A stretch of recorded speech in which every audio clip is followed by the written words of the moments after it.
Это производство от Смоки Мо.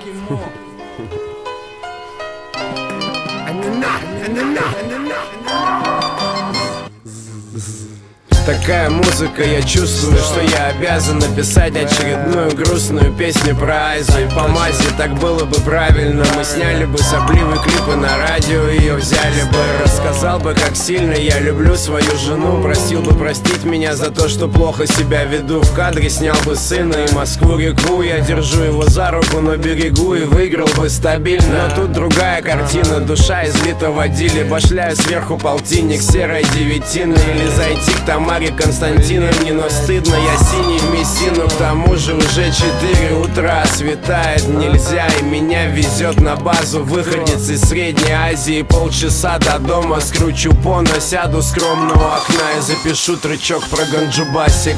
Мама, прости меня, папа, за кумар, прости за запах.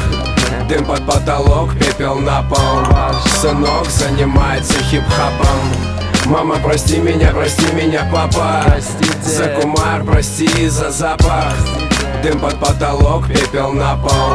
Сынок занимается хип-хопом. Сколько я уже читал об этом, сколько еще зачитаю, я не знаю, но знаю, что это не вредно. Меня называли конченым, терчем конкретным. Я постоянно умираю, как мне вас жалко, бедные. Белые найки, кеды, медленно по Можайке еду. Парень с дредами, дай мне 2 пакета. Бумажек нету, ну а чё за бред? А пол 1,5 метра, в нем чистоганом гидра. Делаю 3 подряд, не хапки с утра. Сори, братан, мир на связи, нам пора до завтра. Я курю, как и курил, походу буду дуть всегда. Досадно, правда, факт остается фактом. Пока я не скручу, я не могу позавтракать. Я не усну, пока не взорву бланта. Я как-то пробовал подвязывать, и было дело, держался полгода, но все шло как-то не так. Все было хорошо, я ловил бодряк, был добряк. Говорят, даже взгляд стал приятным, но за полгода не было и дня, чтоб я не мечтал о той маленькой спрятанной пятке. Не слушайте этого дядю, ребятки, с ним давно все понятно. Он поет только про бяки, а я возьму в руки мазафакин факел в трубке, травка, и мне пофиг, you know I like it. Давай-ка приходи, да, я люблю подуть один, но не суть, вдвоем посидим, как мы